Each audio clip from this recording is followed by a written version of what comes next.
Cette émission vous est présentée par la Caisse Desjardins Vallée de la Matapédia.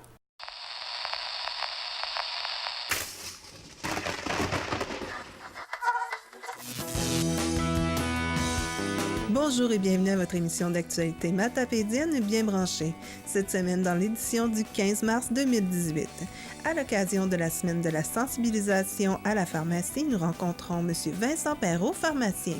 Le Club Lyon rend hommage à André Fournier et remet la somme de 5 000 $ pour le bon fonctionnement de votre télévision communautaire. Nous faisons un retour sur la soirée organisée par le Centre de femmes pour la Journée internationale des femmes. Michel Coutu nous fait un bilan de la semaine de relâche. Nous assistons à un tournoi de soccer impliquant le club Le Blizzard d'Amqui à Sébec. Nous vous invitons également à prendre part à un tournoi majeur de soccer qui aura lieu à l'Arena d'Amqui. Et nous terminons avec notre chronique sportive.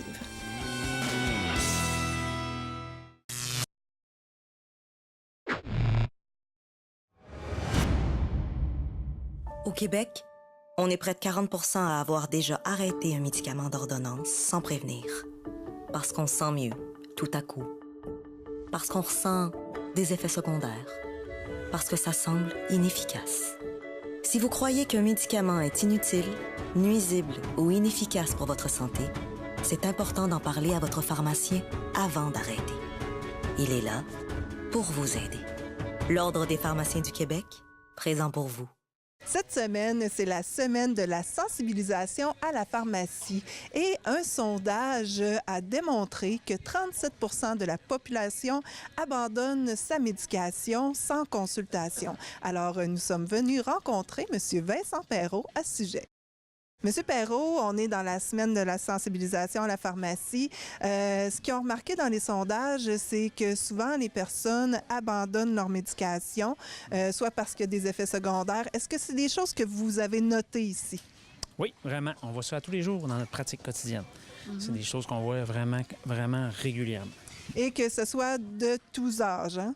Effectivement, ça touche toutes les catégories de personnes. C'est sûr qu'il y a des personnes qui prennent plus de médicaments qui sont plus sujets à en abandonner, mais on ne peut pas dire que c'est une seule catégorie. Et les effets secondaires qui sont engendrés par certains médicaments, ça peut faire en sorte qu'on va abandonner notre médication, mais il peut y avoir des effets beaucoup plus néfastes à abandonner notre médication. Oui, effectivement. C'est sûr que quand on arrête un médicament, on peut l'arrêter pour plusieurs raisons. Si on a des effets secondaires, on peut les arrêter à cause de ça ou parce qu'on parlé à cause des moyens financiers. Mais le problème, des fois, c'est si on arrête sans savoir ou sans avis médical ou d'un pharmacien, c'est qu'il peut y avoir des conséquences à ce sujet-là. Les conséquences peuvent arriver tôt ou ils peuvent arriver plus tard, après plusieurs semaines ou même quelques mois, dépendamment toujours de la raison pour laquelle on utilise un médicament. Alors, avant d'abandonner notre médication, si ça nous passe par la tête, je pense qu'il faut vraiment venir vous consulter. Effectivement. Vous faites comme vous. Vous venez nous voir à la pharmacie. Oui. Parce que vous êtes plus accessible que le médecin, souvent. Oui, c'est ça. On est très accessible. Fait qu'on est facilement rejoignable dans un délai très court, là. Fait que, on est toujours disponible pour répondre aux gens, que ce soit sur place ou par téléphone. Donc, il y a toujours moyen de trouver une solution à un problème. Donc, on est formé pour ça, puis en collaboration avec le médecin traitant, on est capable souvent de trouver des bonnes solutions. Là. Soit un changement de médication ou au moins ne pas l'abandonner. Justement, de dose. Il y a plein de choses qu'on peut faire. Là. Alors, merci beaucoup pour vos réponses. Bienvenue, ça fait plaisir. Passons maintenant à la soirée hommage du Club Lyon d'Amqui à laquelle nous avons assisté tout en étant agréablement surpris. Nous célébrons tous ensemble l'implication, le dévouement, la performance, le professionnalisme de cet homme que vous appréciez grandement, tout comme nous, du Club Lyon. Nous voulons reconnaître la fierté de celui-ci qui, au fil du temps, a su s'entourer d'une équipe à la mesure de son talent, disposée à offrir à la population en général une qualité hors du commun en termes de services professionnels en rituel funéraire au Québec. Sa détermination en ce sens est connue et reconnue comme étant une première, non seulement au Canada, mais aussi en Amérique du Nord, pour avoir initié avec d'autres collègues une norme de qualité de service professionnel avec le Bureau de normalisation du Québec, un organisme gouvernemental responsable de l'élaboration et de la surveillance des normes de qualité au Québec. Je vous invite donc à saluer avec grande fierté notre hommage de ce soir, M. André Fournier. Bonjour à vous tous. Je vous remercie d'être ici aujourd'hui pour rendre hommage à mon père, André. Merci également au Club Lyon pour cette initiative, le club dont il est membre depuis 30 ans cette année. C'est bien juste parce qu'il était obligé puis parce qu'on lui a presque tordu un bras parce que ça ne tente pas. C'est pas un grand amateur de reconnaissance. Et puis, c'est un peu ironique parce qu'André a passé la plus grande partie de sa vie à rendre hommage aux gens. Dans ton entreprise, André, tu as monté une équipe extraordinaire, des gens dévoués, ici pour servir la communauté. Aujourd'hui, moi, David et tes deux garçons adoptifs, Olivier et Francis, on suit tes traces. Tu nous as transmis ta passion et on aspire, nous aussi, à amener le milieu funéraire ailleurs. Personnellement, je te dois mon ambition, ma vision. De toute ta famille, on te remercie d'être l'homme que t'es. On est extrêmement reconnaissant pour tout ce que tu as fait pour nous. On t'admire beaucoup. Profite de cette belle soirée-là. T'es sûrement aussi stressé que moi, mais essaye de t'amuser quand même. Tu le mérites. On t'aime. Mon nom est Jean Baillargeon. Je suis directeur de l'Institut PRF qui a été créé par André. Et je vais vous parler un peu justement de son cheminement auprès des autres entreprises funéraires. Donc, j'ai rencontré André Fournier lors d'une présentation auprès du conseil d'administration de la Corporation des thanatologues du Québec. André faisait partie des dirigeants de cette organisation qui regroupe la majorité des entreprises funéraires au Québec. Nous avons établi alors une relation de confiance qui perdure encore 12 ans plus tard, malgré les difficultés et les obstacles qui jalonnent notre parcours olympique professionnel. En 12 ans, on aura fait au moins 3 Olympiques ensemble au niveau professionnel. Vous allez comprendre. À l'époque, rien ne laissait paraître qu'il serait une personne déterminante dans ma vie professionnelle. Il m'a beaucoup inspiré à titre de consultant, car il fut non seulement un innovateur, mais aussi et surtout un leader de changement. Il avait une nouvelle idée chaque fois qu'il me téléphonait, toujours soucieux dans le but de bien servir ses mandataires. Il voulait redorer les lettres de noblesse de sa profession, souvent critiquées dans les médias. Il voulait mettre en place un système d'encadrement et de reconnaissance du professionnalisme funéraire. Pendant ces 12 dernières années, il fut pour moi un mentor, et je dirais même, et ce sans flatterie, qu'il fut le René Lévesque de la Révolution tranquille du monde funéraire. Rien de moins. Vous pensez peut-être que j'exagère. Détrompez-vous. Vous serez surpris d'apprendre toutes ces réalisations et ce n'est pas terminé, loin de là. Comme on l'a dit avant, mais je le répète quand même, il est à l'origine de la première norme de certification professionnelle des entreprises funéraires, une norme de service qualité reconnue par le Bureau de normalisation du Québec, le BNQ. Il s'agit non seulement d'une première canadienne, mais aussi d'une première en Amérique du Nord et dans de nombreux pays développés. Seulement 22 entreprises sont présentement certifiées professionnelles au Québec sur près de 300, car la norme est exigeante, comme l'est André dans son travail et auprès des entreprises funéraires qui font partie de son réseau. Cette norme exige en effet des entreprises certifiées qu'elles fassent une formation continue de leurs employés. C'est pourquoi André a contacté le Cégep de Rimouski, qui a créé un programme de formation en ligne unique, adapté aux entreprises funéraires. Déjà, près de 100 employés ont obtenu leur attestation d'études collégiales à titre de professionnels en rituel funéraire, PRF, et d'officiers en rituel funéraire, ORF. André a aussi créé un réseau d'entreprises certifiées professionnelles appelé le réseau Signature PRF, qui regroupe une vingtaine d'entreprises établies au Québec, en Ontario et au Nouveau-Brunswick. André est un passionné. Il est une personne de conviction. Il est très généreux, trop parfois. Il partage sans compter ses heures, ses idées, qu'il met en application dans son entreprise, qui lui sert souvent de laboratoire, afin par la suite de les exporter auprès de ses collègues de d'autres entreprises funéraires. Je pense ici justement à la plateforme web de gestion de la norme BNQ, le GPN, au testament en rituel funéraire et aux formations en thanatopraxie qui ont fait sa renommée même en Europe.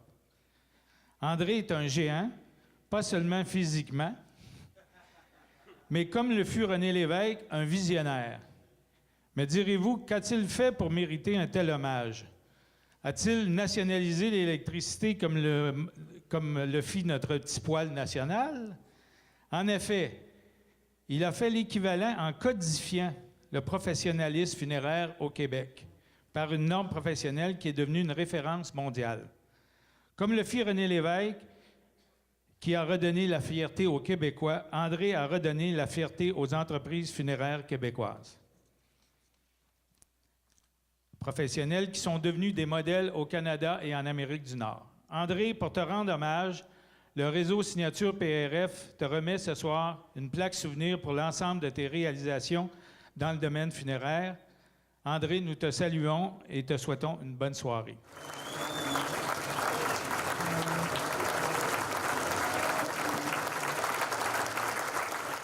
Je trouve que c'est un petit peu exagéré, mais je veux vous remercier de votre présence à tous.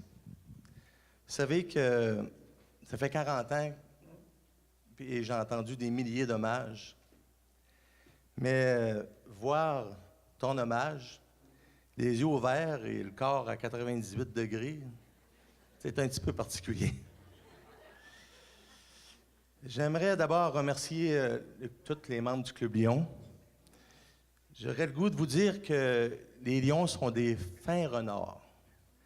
Parce que ça fait longtemps qu'ils voyaient que je refusais d'année en année d'accepter la présidence ou l'hommage. Ils me disaient, au fait, ils ont eu la bonne idée de me dire, André, pas cette année, pas l'autre, mais l'autre. Comme ça, moi, je voyais ça très loin, mais je pensais même pas d'y survivre, fait que j'ai dit oui, hein? Mais là, l'autre, puis l'autre année, c'est à soir. Et me voilà avec un nœud de papillon en tôle dans le cou. À venir vous dire merci.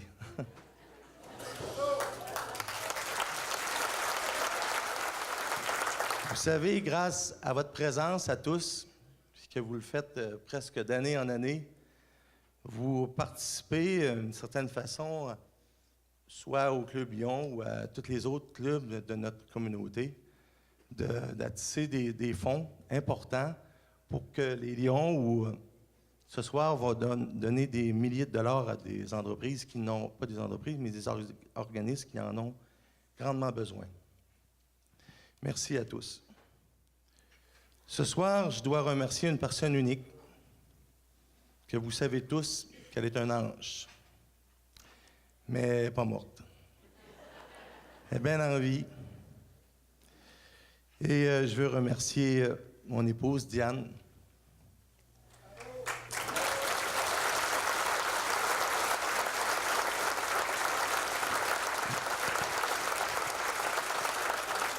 Sachez que Diane m'a toujours supporté dans mes projets, sans trop savoir où est-ce que je m'en allais. Pour moi, souvent, c'était trop compliqué à expliquer. Mais ce que j'avais dans la tête, Diane m'a toujours encouragé. Merci, Diane.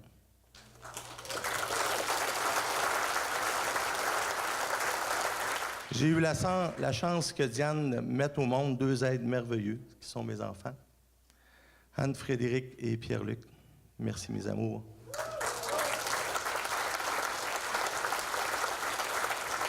Je sais qu'ils ont travaillé fort pour cet événement-là, caché un peu.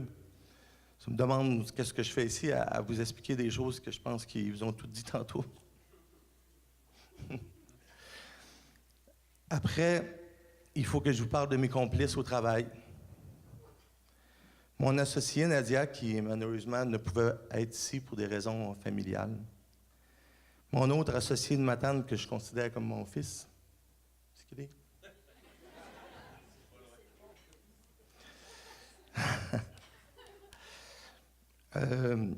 Je tiens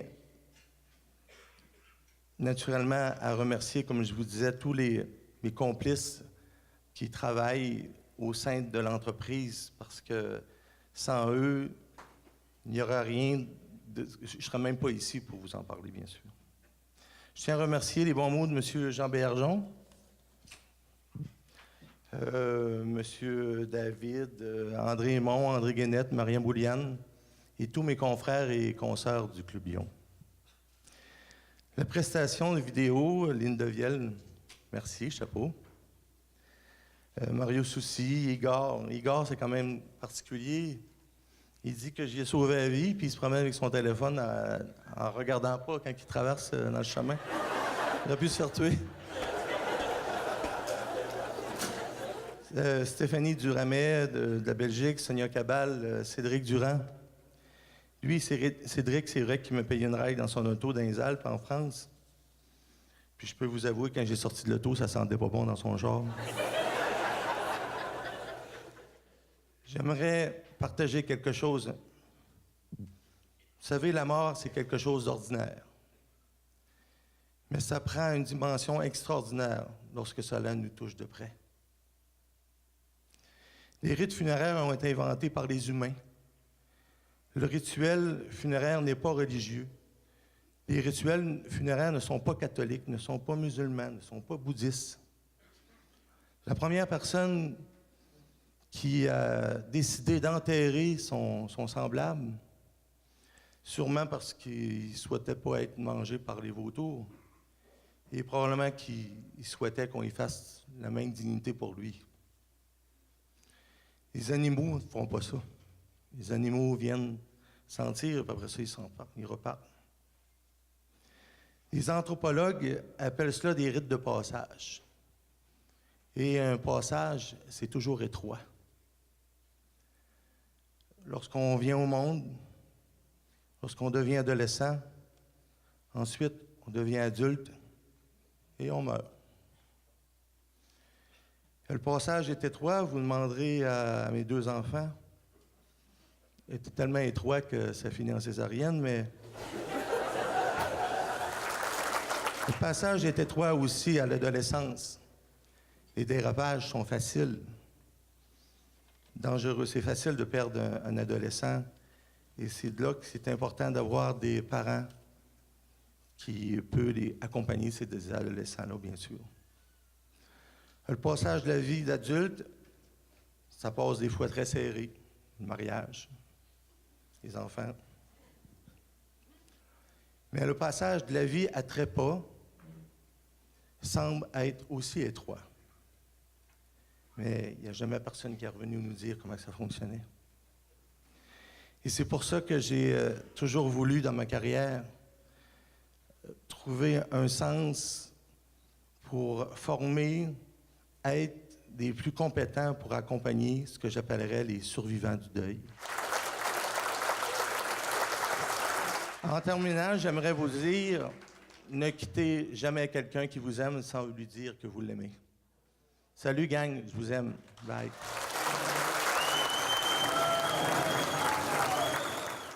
Le Club Lion d'Amqui est maintenant heureux de présenter deux chèques. D'abord, au Club de cadets 2774 Joseph Keble, une organisation que nous supportons depuis des années. En fait, on est l'organisme parrain du corps de cadets d'Amqui, de la vallée. Alors, j'invite notre président, André Guénette, à venir remettre la somme de 1 500 $ au corps de cadets, aux représentants du corps de cadets. Et l'objet de la soirée de ce soir, à chaque année, à ce souper hommage, nous remettons une grande partie des profits de l'événement à un organisme de notre choix. Plusieurs organisations amquiennes ont reçu des dons à la suite de cette soirée-là au cours des 12 dernières années. Et cette année, nous avons choisi de remettre la somme de 5 000 $ provenant de la soirée de ce soir à un organisme, une organisation amquienne, matapédienne, qui, à notre sens, en a grandement besoin. Alors, j'invite notre président André à remettre la somme de 5 000 $ à la directrice de la télévision communautaire de la Matapédia, Mme Émilie Boulay-Chouinard. Émilie, nous venons de voir ce que nous avons capté lors de l'hommage spécial que le Club Lyon a organisé pour André Fournier. Mais on a eu toute une surprise. Hein? L'organisme choisi pour la remise d'un chèque de 5 000 je pense qu'on peut les remercier. Oui, ben en fait, ça m'a tellement émue, puis tout ça qu'on n'a pas eu la chance de dire merci devant tous les gens. Fait que je prends notre tribune, en fait, à la télévision communautaire pour dire merci. Merci beaucoup, Club Lyon. Merci de croire en nous, de croire aux médias matapédiens, à leurs médias locaux. Puis on va faire de grandes choses avec ces sous-là. Hein? Oui, on a une très belle programmation qui s'en vient pour le reste de la saison, puis de beaux projets à venir aussi. On veut être partout, ça c'est définitif. Et justement, on a beaucoup de captations qu'on va pouvoir diffuser prochainement. Oui, ben en fait, avec notre nouvel équipement, on avait aussi une partie qui était dédiée aux bénévoles qui pouvaient capter des événements. Donc, ça devient de plus en plus populaire. Donc là, je me fais ma petite feuille pour pas dire n'importe quoi. On a plusieurs choses qui ont été filmées, soit avec nos équipements, soit avec d'autres sortes d'équipements, des équipements professionnels aussi. Donc, la fin de semaine qui s'en vient, en fait, du 17 au 20 mars, ce sera un film « Tout le monde à bord » qui a été tourné à Sébec. Par la suite, du 23 au 27 mars, nous diffuserons l'anti-gala du groupe de la relève agricole qui a eu lieu à Sébec. Ensuite, du 30 mars au 3 avril, on diffusera le spectacle Cabaret au féminin qui a eu lieu pour le 8 mars dernier. On en parlait justement dans l'émission. Tout à fait. Vous allez voir, j'ai fait un petit numéro. Ensuite, du 6 au 10 avril, on va diffuser le Gala de la Chambre de commerce qui aura lieu bientôt. Du 13 au 17 avril, on va diffuser la finale de secondaire en spectacle de la Polyvalente d'Amqui. Du 20 au 23 avril, on va diffuser la finale de secondaire en spectacle de la Polyvalente de Cozapscal. Et du 27 avril au 1er mai, le concert des 5 chorales qui va avoir lieu à l'église d'Amqui. Et pour terminer, du 4 au 8 mai, nous allons diffuser, attention, préparez-vous, le film Souffle, film musical expérimental de Guez, qui est la musique heavy metal avec des images qui bougent vite. Fait que donc pour tous les goûts, en fait. Mais, Émilie, toute cette belle programmation peut se retrouver aussi sur notre site Internet. Ben oui, tout à fait. En fait, pour ceux qui n'ont pas Cogeco, tout le monde peut écouter toutes nos émissions. Donc, tout ça va se retrouver sur le tvcmatapédia.com. Et vous allez voir comment on travaille fort. Merci beaucoup, Émilie. Ben merci beaucoup! La Journée internationale des femmes, nous vous l'avions annoncé et maintenant, nous prenons des nouvelles de ce qui s'est passé ici même au Centre de femmes. Nancy, finalement, c'est une grosse organisation, mais ça vaut la peine pour célébrer la Journée des femmes, la Journée internationale des femmes. Dis-moi comment ça s'est passé cette année. Bien, cette année, on avait la particularité de faire un partenariat avec les diffusions Mordicus. Donc, on s'est permis une organisation plus professionnelle au niveau de l'éclairage, au niveau du son. Donc, on avait plus de possibilités aussi, là. Quoique plus de possibilités, bon, on devait être à Salle Jean-Cossette, mais pour les raisons qu'on connaît toutes, on était à la salle communautaire, mais c'est correct. C'est correct parce qu'on l'a transformé en opportunité. On a quand même installé des tables, puis on aime beaucoup la formule bistrot autour des tables. Les femmes sont réunies. Donc, ça nous a quand même permis de le faire cette année. On a été... c'est ça, on a remplacé un inconvénient. On en a fait une belle opportunité. Cette année, on a été surprise du nombre de candidatures d'artistes qu'on a reçues. On en a reçu plusieurs nouvelles. On a nos habitués. Il y a 2 ou 3 habitués qui sont revenus. Il y en a une qui revient depuis 3 ans. Suzy, elle vient nous chanter ça depuis 3 ans quand même. Mais on a eu 3 numéros jeunesse là, de jeunes de 16-17 ans là, qui ont amené de la fraîcheur. Là. C'était le fun. Ouais. Ça a été vraiment une belle soirée. Oui. Et c'est ça, il y avait des surprises aussi qui n'avaient pas été annoncées. Parle-moi des surprises. On ne pouvait pas en parler encore. Bien, on a eu de la visite. On a annoncé qu'on allait avoir de la visite. Et c'est ça, on disait pas c'était qui notre visite. En fait, nous, on est 6 membres du comité d'organisation et l'année passée, on a vu le coffret des Filles du Roi, puis on a trouvé ça vraiment très intéressant. On s'est dit, ben, il y a des femmes qui viennent de cette époque-là, du début de la colonisation, dans le fond, on ne sait pas, on connaît pas cette vie-là, on sait très peu d'où on vient finalement. Donc, on a une femme amérindienne qui était parmi nous, une métisse en fait, qui était parmi nous, qui était, on peut la nommer une diplomate dans le fond. C'est Isabelle Montour qui faisait le lien entre différentes nations amérindiennes, les Français, les Anglais. C'était ça, elle, sa job là. En plus de faire de la traite de fourrure, elle a repris une entreprise. Donc on a présenté. Isabelle Montour est venue se présenter au public finalement. Il y a une fille du roi aussi qui est venue, qui est Anne Gendreau. Elle a raconté sa traversée, oui, de l'Atlantique. Pourquoi est-ce qu'elle est venue ici? Comment est-ce qu'elle a vécu ici? Quand elle est arrivée, elle s'est ramassée devant quelque chose de complètement inconnu, là. Elle était bien installée, elle, en France. Donc, elle aussi est venue se présenter. On a Irma Levasseur qui est venue nous raconter aussi c'est quoi...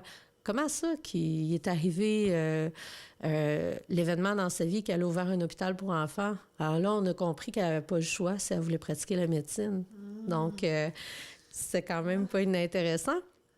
Il y a Thérèse Casgrain qui est venue nous jaser ça aussi. Là. C'est quand même une grande politicienne qui fait en sorte qu'on a le droit de vote, puis on a le droit aussi de se présenter en politique maintenant.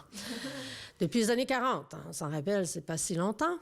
On a rencontré Dorimène Desjardins. Dorimène Desjardins, ça dit-tu quelque chose? Personnellement, non, mais ça avait encore un autre lieu d'époque où... En fait, Dorimène Desjardins, elle est cofondatrice du mouvement Desjardins. OK. Oui. C'est quelqu'un qui a une très grande importance dans le développement du mouvement Desjardins. Et puis, depuis 2001 seulement qu'on reconnaît l'importance de ses actions dans le développement du mouvement. Donc, elle est venue raconter, c'était l'époque. Hein, c'était l'époque, c'était comme ça que ça fonctionnait. Et puis, la plus contemporaine des femmes, des pionnières, c'était Pauline Marois qui est venue nous raconter son expérience en tant que femme politique, de ministre et de première ministre du Québec. Donc, c'était nos belles surprises de la soirée.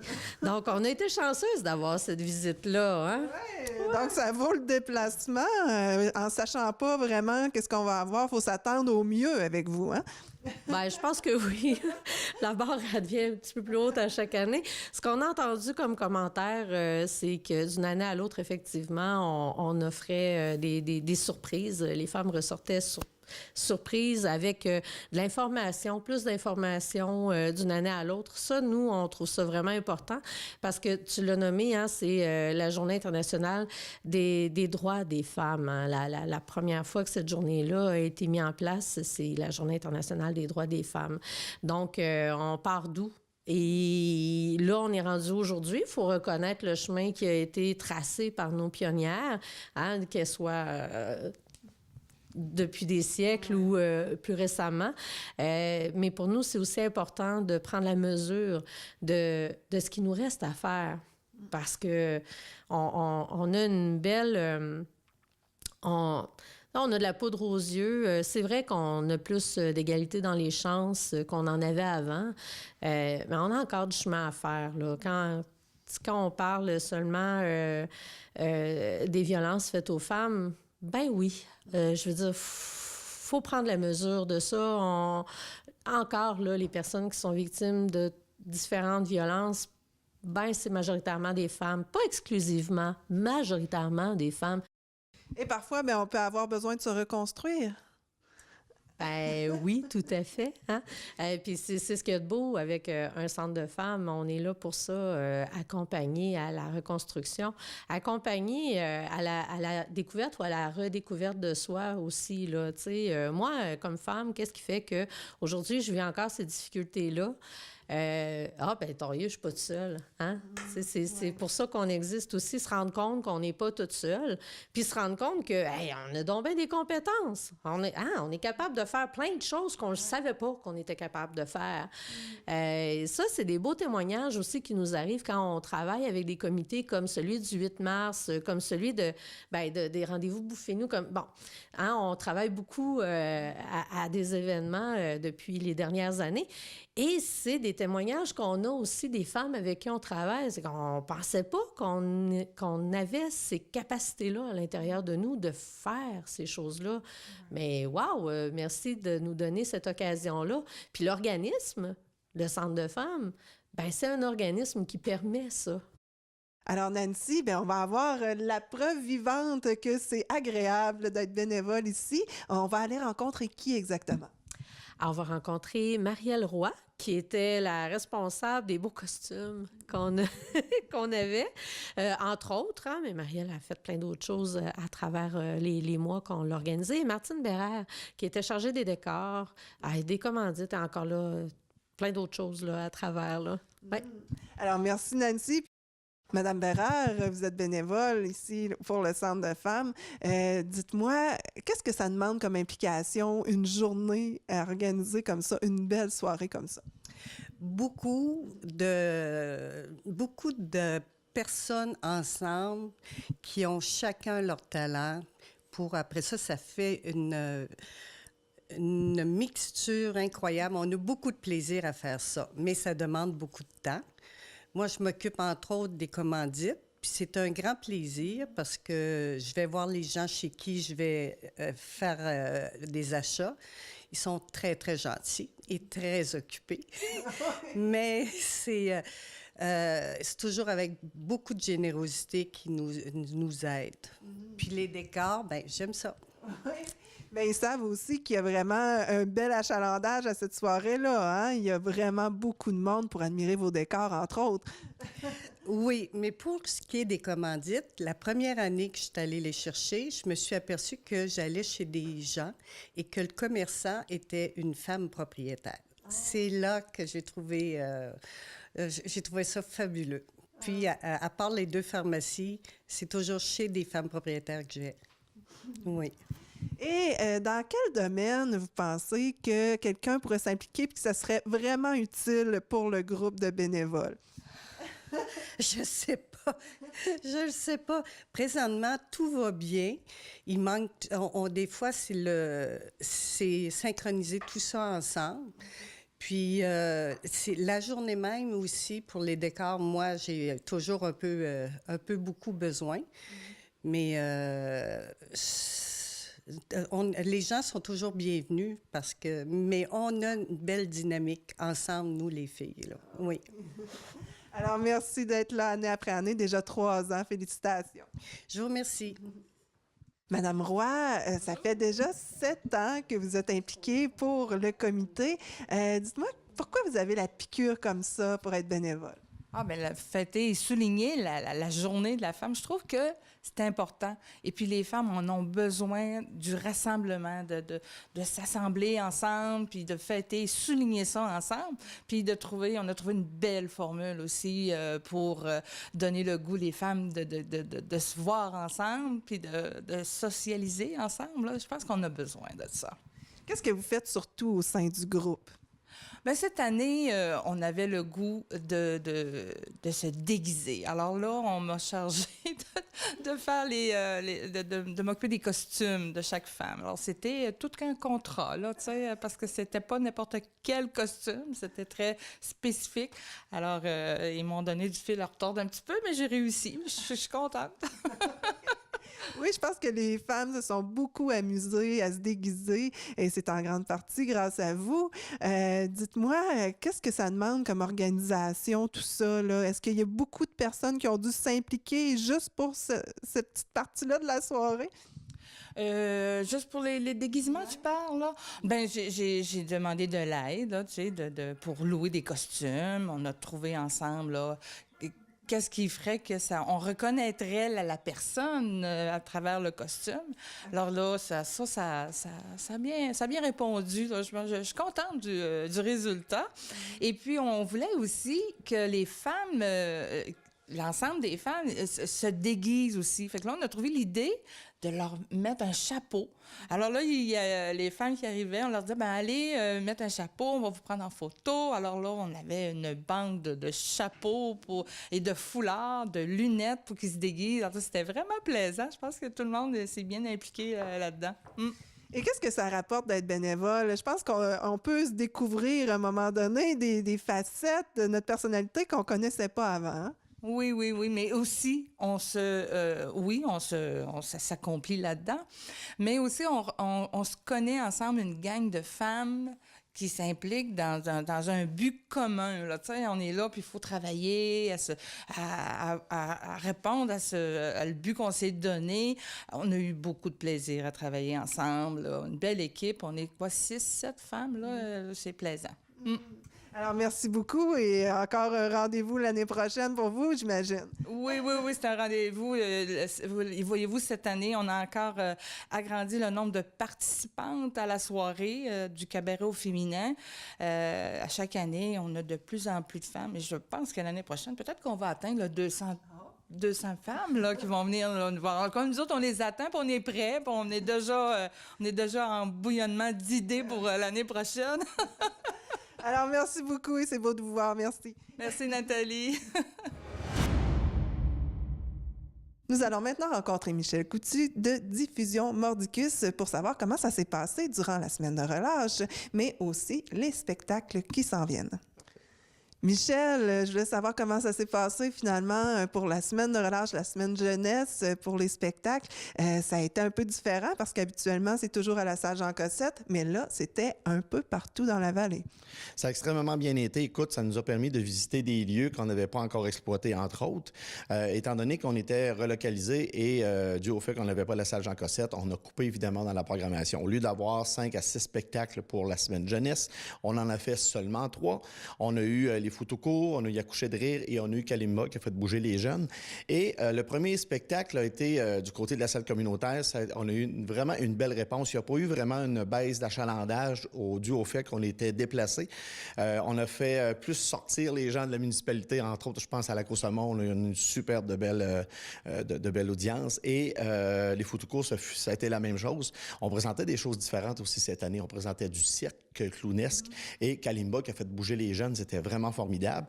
Et à Coucher de rire, on a eu quand même une 20 à 25 mamans avec les petits bébés qui ont allaité, qui ont venu voir le spectacle. Vraiment une belle formule. Oui, c'est vraiment une belle formule. Et là, les gens sont habitués.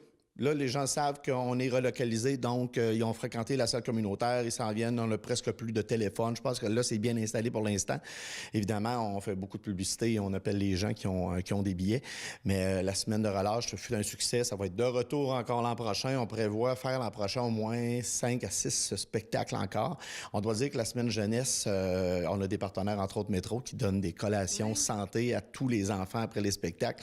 Ça cadre dans les saines habitudes de vie des jeunes. Et on a le Club Optimiste qui aide à la jeunesse, évidemment, qui est notre partenaire. Donc, cette année, on a aussi eu une nouveauté grâce à Desjardins. On a fait colorier les jeunes à l'entrée. Il y avait des dessins qui étaient fournis par Desjardins, les crayons, tout ça. Donc, on a tout récupéré ça. Et les jeunes pouvaient, là, 1 heure avant le spectacle, venir colorier, venir s'amuser, venir rencontrer tout le monde. Donc, c'était une belle semaine. Là. Et il y avait aussi les billets que vous aviez donnés gratuitement. Là, ça a encore comblé plusieurs jeunes qui n'auraient peut-être pas pu voir des spectacles habituellement. Oui, Moisson Vallée, dans le temps des fêtes, justement, on a fait un cadeau à ces jeunes-là. On a donné énormément de billets. Je crois que c'est 25 paires de billets, si ma mémoire est bonne. Évidemment, il y a eu plusieurs tirages.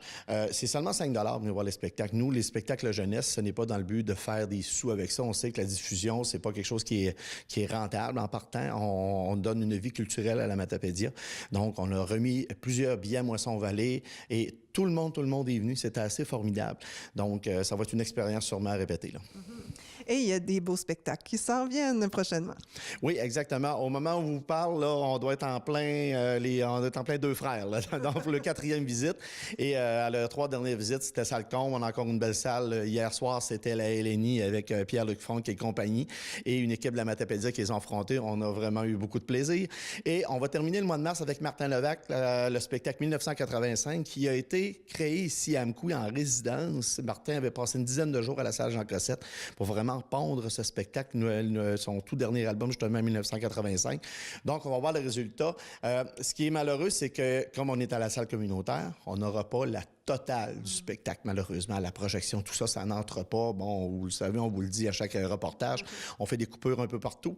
Mais 1985, c'est ça, va être présenté. Donc, on termine le mois de mars avec Martin Levac en gros spectacle qui va bouger. Et à la fin mars, le 31, si ma mémoire est bonne, on va avoir Alejandra Ribera avec Ludopine et Sam Harvey. Une petite formule, comme on voulait faire avec la 4B. Et là, on va transformer la salle communautaire. On fait ça sur le même plancher que la salle. On ne sera pas sur scène. Et on va vraiment faire un espace intimiste fermé avec draperie. En tout cas, on vous réserve une belle petite surprise, tap cocktail. On va faire un petit endroit enclavé. Vraiment, ça va vraiment être beau pour savoir ces artistes-là parce que c'est un spectacle qui est très, très, très intimiste. Donc, on va reproduire tout ça avec Alejandra Ribera. Il n'y a pas de limite, même si on doit se déplacer. Non, exactement. Et pour se procurer les billets, évidemment, on peut aller sur le site Internet et aussi à Select Hotel. Exactement. Achetez vos billets. Si vous voulez de l'information, allez sur le site Internet dans la section relocalisation. Vous cliquez là-dessus. Toutes les informations sont là. Il y a un forum de questions-réponses où tout le monde est informé. Si vous vous posez encore la question, est-ce que les sièges sont numérotés? Oui, ils sont numérotés. On a eu Simon Leblanc à guichet fermé l'autre dimanche, le 4 mars, et tout le monde avait ses places. Tout le monde était bien placé. La salle communautaire, ça se reprête très bien à ces spectacles-là. Et on a, encore une fois, une belle collaboration de la Ville d'Amkoui qui nous donne un coup de main. Et toutes les municipalités, on arrive justement du Lac-aux-Saumons avec le spectacle de Paul Darèche qui a presque fait salle comble. On était 300 quelques à assister à ce show-là. Donc, on a un petit peu cassé la place là, pour le premier spectacle professionnel. Donc, on a une superbe de belle collaboration de la Matapédia. Là. Poursuivons maintenant avec un segment consacré au soccer. Voici d'abord Émilie Boulay-Chouinard. Nous sommes avec Sylvie Morin, qui est administratrice du club de soccer Le Blizzard, et Dimitri Boutelier, qui est directeur technique du club de soccer Le Blizzard. Bonjour! Bonjour! Donc aujourd'hui, c'est un événement spécial qui se déroule à Sébec. Est-ce que vous pouvez nous en parler un petit peu? Oui, alors en fait, on organise avec le 3M, qu'on va expliquer après, la nouvelle association 3M. On organise un tournoi interne des écoles. Toutes les écoles de la Matapédia, de la Matani et de la Métis, donc les 3M, se retrouvent à jouer un tournoi interne en représentant leur école. Parfait. Donc, Sylvie, le club de soccer Le Blizzard s'est un peu étendu cette année. Hein? C'est ce qu'on voit là, dans la Matapédia. Il y a beaucoup d'écoles primaires qui sont devenues un peu Blizzard. Est-ce que ça faisait partie des objectifs du club? Oui, mais en ayant des nouveaux employés, le CA a eu aussi à élargir ses visées. Donc, il s'est créé des choses au niveau des écoles. Il y a des choses qui ont tombé à l'eau à cause de la restructuration de la polyvalente, hein, mais on maintient des choses en place pour élargir nos services aux jeunes et que le soccer prenne de plus en plus de place. Le 3M, mais la Matapédia aussi, dans le fond, fait qu'on est bien content de pouvoir leur offrir de plus en plus et à l'année.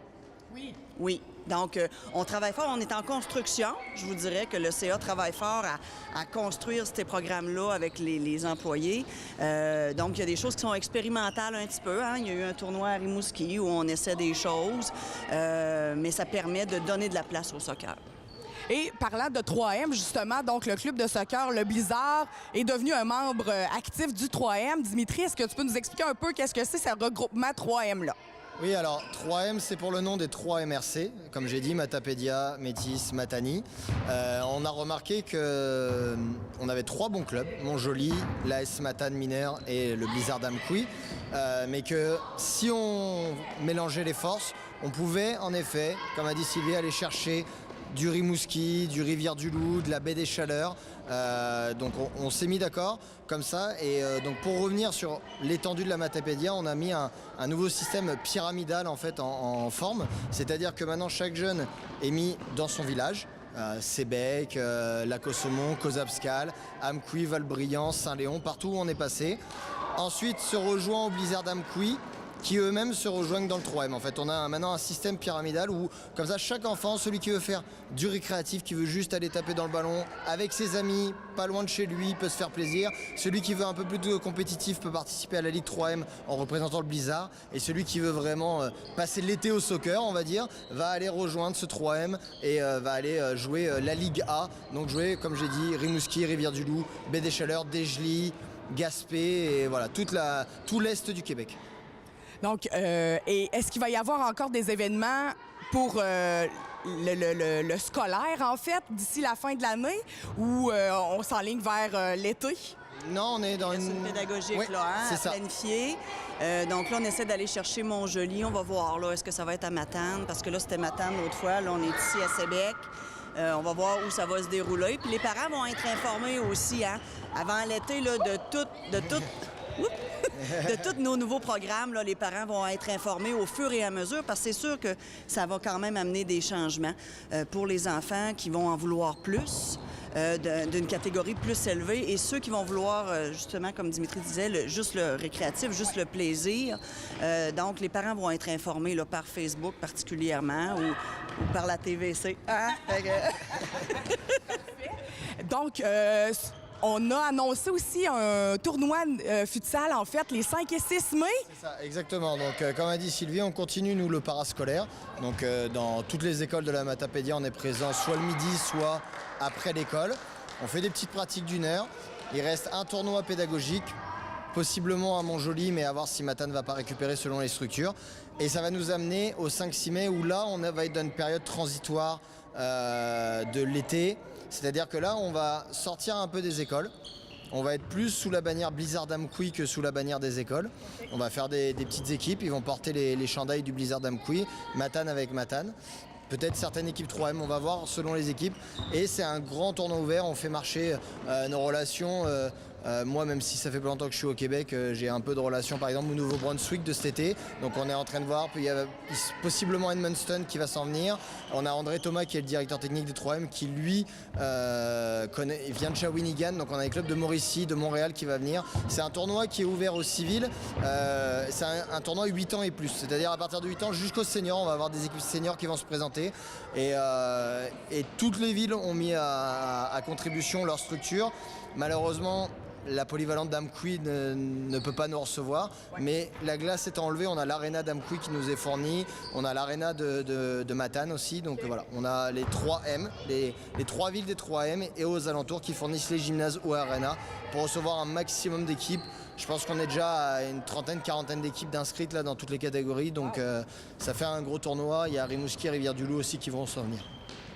Parfait, donc on vous souhaite bonne chance. On espère avoir une été extraordinaire, plein de jeunes qui jouent au soccer. On vous remercie beaucoup. Merci. Nous sommes avec Sylvie Morin, qui est la maman d'une future étoile montante du soccer matapédienne, Antoine Landry. Bonjour. Allô? Bonjour. Vous allez bien? Oui. Oui. Donc, Antoine, parle-nous un petit peu des récents événements qui t'arrivent dans la vie. En fait, tu risques peut-être de faire les Jeux du Québec. Bien, dans le fond, il y a quelques mois, j'ai commencé à faire un programme de sélection régionale avec l'ARSEC. Puis à chaque fois, ben, ils retranchent des personnes. Puis à la fin, ils ont une équipe pour faire les Jeux du Québec à Tête-Fort-Mines cet été. Ça, c'est l'équipe qui va représenter notre région, le Bas-Saint-Laurent? Oui, bien, l'Est du Québec. Okay. Vous êtes combien, en fait, à avoir participé à ce programme de sélection? Au début, on était 60 jeunes. Là, au fur et à mesure qu'ils retranchaient, on est rendu 30. Puis là, ça va continuer jusqu'à ce qu'on soit 18 joueurs. Oui, 18 à 20 joueurs. Ouais. Puis t'es toujours dans la course? Oui. Est-ce que t'es fière de toi? Oui, vraiment. Et maman, est-ce qu'elle est fière de lui? Oui, oui. C'est beaucoup de compromis, mais il aime tellement le soccer qu'on le fait. Puis toute cette expérience-là a été possible grâce au coach qui a vu le potentiel en Antoine et qui nous a dirigés vers Rivière-du-Loup parce que ça a commencé l'automne dernier. Okay. C'est depuis l'automne dernier, une fois par mois. Il y a eu Rimouski. Là, on est dans le stade intérieur à Rivière-du-Loup. Okay. Comme là, il en reste 2 là, avant le prochain. Après le 28 avril, il y a un prochain retranchement. OK. Puis, qu'est-ce que ça implique, en fait, de faire partie de l'équipe de l'Est du Québec? Est-ce qu'il va y avoir beaucoup d'entraînement avant les Jeux? Oui, on va aller faire, je pense, un camp avant les Jeux. Okay. on va tous dormir à la même place, on va tous être à la même place, puis on Là, va il faire est question d'un voyage à Boston. Ouais, un voyage à Boston. Mais ça, c'est après la prochaine coupure, là. OK. Donc, il y a un voyage à Boston pour aller chercher d'autres compétitions, d'autres équipes. Faire des tournois. Ouais. Après ça, un tournoi à Québec, Ouais. mi-juin, Ouais. où ils partent encore là avec leur coach. Un camp début juillet, de plusieurs jours à Rivière-du-Loup, si je ne me trompe pas, à Rivière-du-Loup, et les Jeux fin juillet. Ouais. Donc, on espère, Antoine, que tu représentes fièrement la Matapédia dans l'équipe de l'Est du Québec. On te souhaite bonne chance et on va suivre tes exploits durant les prochains mois. Moi, j'aimerais dire que ce qu'Antoine vit là, ça veut dire que c'est possible pour plein d'autres jeunes qui aiment le soccer et qui c'est réalisable. Le club va aussi peut-être essayer un jour d'aider aussi ces jeunes-là, d'aller chercher des moyens d'aider financièrement, parce que c'est quand même des coûts, on ne se le cachera pas. Mais je veux dire, moi, que c'est possible pour d'autres jeunes aussi. Ouais. Donc, parfait. Merci beaucoup. Et la dernière fin de semaine de mai, ce sera un événement grandiose en soccer, encore une fois, dans la vallée. Jonathan, on va parler de quoi de gros qui s'en vient la dernière fin de semaine de mai. Ça fait quand même 6 ans que ça se passe ici à l'Arena, mais ça existe depuis plus longtemps. On parle de soccer. Dis-moi, c'est quoi au juste? Le tournoi néo-futsal qui se passe à l'Arena, c'est notre 8e édition. Les 2 premières étaient un peu plus petites, là, en gymnase à l'école Saint-Ursule. Maintenant, depuis 6 ans, c'est à l'Arena d'Amqui. C'est du soccer à 7 contre 7, 6 joueurs, 1 gardien, avec les bandes dans la patinoire. Fait que ça permet un jeu extrêmement rapide. Il y a beaucoup de relances, étant donné qu'il n'y a pas beaucoup d'arrêt de jeu, parce que le ballon ne sort pas souvent des limites du terrain. Alors, cette année, notre 8e édition. L'an passé, à 23 équipes, on espère avoir un peu plus d'équipes cette année, vu qu'on va peut-être avoir une 2e surface. Parlons des équipes, justement. Comment ça fonctionne? Est-ce qu'on peut s'inscrire individuellement ou ça doit être par équipe? On doit être un minimum de 7 sur le terrain, donc un minimum de 7 joueurs par équipe, un maximum de 12, ce qui permet d'avoir là, des remplaçants pour le tournoi. Et on doit inscrire notre équipe d'ici au mois de mai, je crois.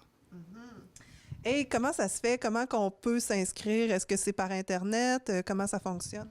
Vous pouvez aller directement sur la page Facebook du tournoi néo-futsal, qui est notre page pour l'événement.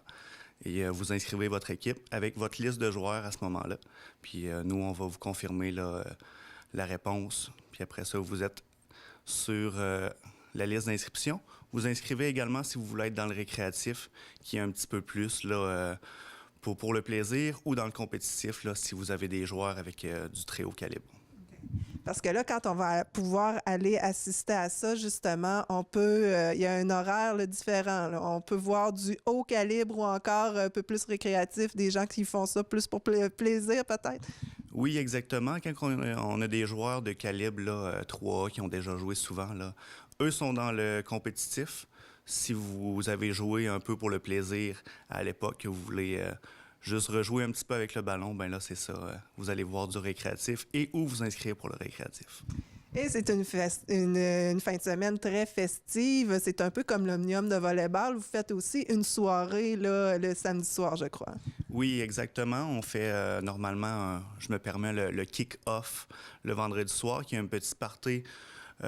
Surtout pour les locaux, en raison que le vendredi soir, là, c'est plus les équipes locales qui vont jouer. On commence normalement à partir de 16h. Et ensuite, là, le gros de l'achalandage et le samedi, étant donné que toutes les équipes de l'extérieur sont arrivées aussi, là, c'est notre gros party du soir. Puis les gens d'ici, du Bas-Saint-Laurent et tous les joueurs du tournoi sont invités là, à la fête. Et pour y assister, comment ça fonctionne? Est-ce qu'on peut acheter nos billets à l'avance ou c'est vraiment sur place? Pour aller voir des matchs, l'admission est gratuite, ouverte à tous. Okay. Alors, pour les familles, pour les amoureux du soccer, ben, vous pouvez venir participer gratuitement pour voir les matchs. Wow. Eh bien, génial. Et puis, ben, on invite tous ceux qui ont vraiment de l'expérience en soccer à aller s'inscrire maintenant. Puis, est-ce qu'il y a des joueurs qui sont plus connus, qui ont déjà participé ici en région? Pas des gros joueurs, mais depuis plusieurs plusieurs années, on a toujours là, un même noyau de joueurs qui nous sont fidèles puis qui viennent jouer avec nous. Fait que c'est intéressant là, toutes les années de revoir tous ces beaux visages-là.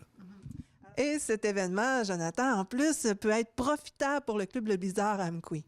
Oui, bien sûr, pour l'événement, on a des généreux commanditaires qui nous aident. Je pense directement à la ville d'Amqui qui nous offre la possibilité d'avoir l'aréna d'Amqui gratuite pour la fin de semaine. Avec les retombées qu'on peut avoir durant le tournoi, on donne toujours là, un don de 1 000 $ au club Blizzard d'Amqui pour les aider là, pour l'achat d'équipements et ou des transports là, pour les tournois et tout ça. C'est très bien pour la relève. Merci beaucoup. Étant donné que tous les gens du comité organisateur sont issus du club de soccer mineur d'Amqui, ça nous fait plaisir et c'est naturellement un plaisir pour nous de leur redonner des sous. Alors, on rappelle le nom de la page Facebook pour pouvoir avoir tous les détails et le lien pour pouvoir s'inscrire. Le nom de la page Facebook est le tournoi Néo-Futsal. Et vous allez voir, c'est un logo rose cette année. Cette année, on ose le rose. Fait que vous ne pouvez pas vous tromper avec ça. Alors, merci beaucoup, Jonathan. Et puis, on vous souhaite de bien vous amuser. C'est nous qui vous remercions. Au plaisir.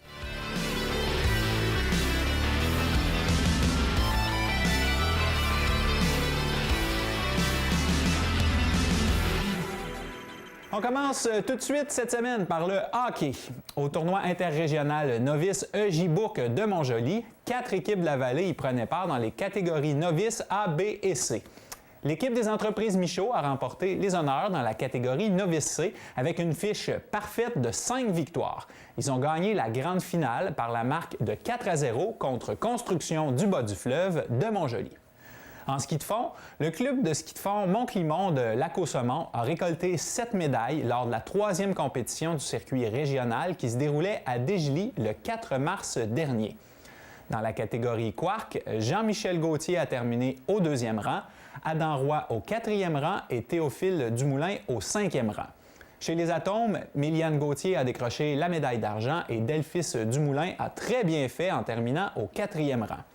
Du côté des Pee-Wee, Florence-Émie Franqueur et Bao Charret ont tous deux remporté le bronze et Ophélie Dumoulin a terminé au 4e rang. Dans la catégorie Midget, Charles-Étienne Roy a complété l'épreuve en 5e position et chez les juvéniles, Taillot Chalifour a raflé la médaille de bronze et Noémie Thériault la médaille d'argent.